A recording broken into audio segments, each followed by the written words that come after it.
If you ask me a question, where do you see yourself in 10 years from now? I'm worried about today.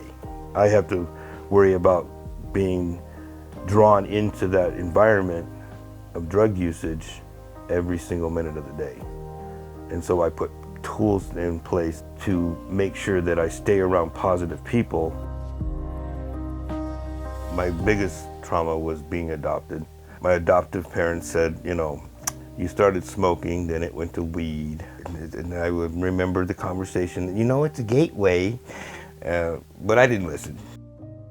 Things got so difficult in my life, I started experimenting with Molly and MDMA and stuff like that. And then it just turned into whatever I could get my hands on to numb the pain.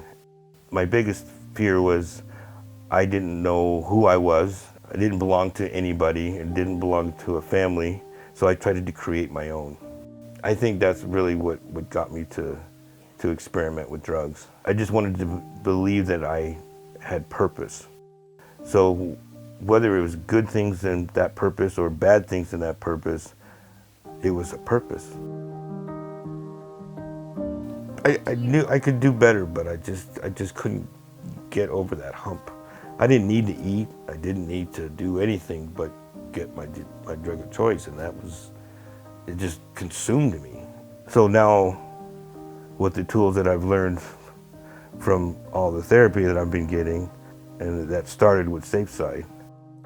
So SafeSide, we are a peer support organization who help the unhoused and underserved of Colorado. We help people who are struggling with mental health, addiction, and just struggling in all aspects of life. We kind of help guide them on what their recovery could look like, how they want it to look. When they opened this center, I had made my decision to better myself, but I didn't know how to do it.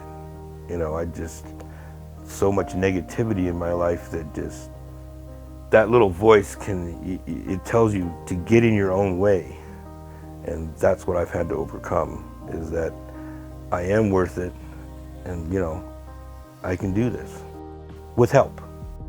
I have a long history of addiction and mental health, starting when I was 12, started with abusing my own prescriptions. I got clean back in 2019. I got myself into rehab and then into sober living. I got into recovery coaching at about just over 2 years after being clean, and then really fell in love with the recovery coaching aspect of it, because my life experiences, I get to share it to help inspire others so they know that there is another pathway out of it. I struggled with addiction through my 20s. I struggled with alcohol abuse.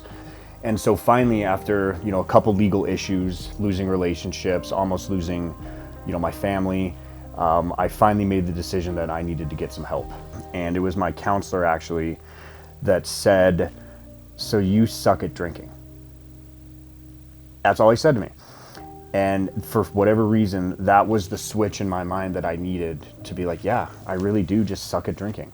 So I approached him afterward and said, "How do I do what you do? Like you just changed my life. I want to be you. I want to help people." I read what peer coaching was and was like, this resonates with me. It really sounds like I can make a difference. It clicked with me. And I think it was that what I understand is that he went through it as well. So I wasn't alone. That was my deciding factor. If this guy can do it, I like what he has, I like how happy he is, so let's just do it.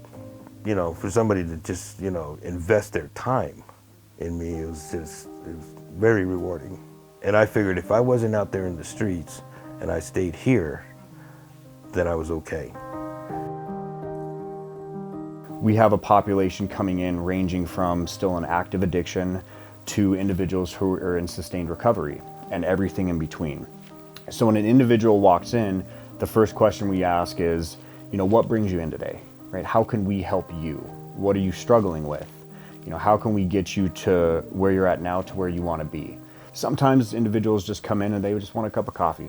They just want to talk, right? And that's really where a lot of the work can begin. What really inspires me to keep going and keep, getting up every day and coming to work is setting a goal today. I'm going to try to reach one person. I want to help be that motivation and that inspiration for one person to help them get better and keep going.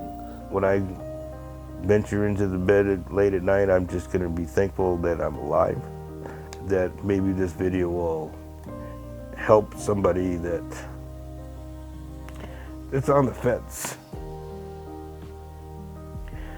If I can do it, they can do it. I'm not downplaying what they've gone through, but it works. It does. And I'm living proof of that. And if anybody's on the fence, you can do it. You gotta want it though. That's the biggest thing. The change of heart is what got me over that hump.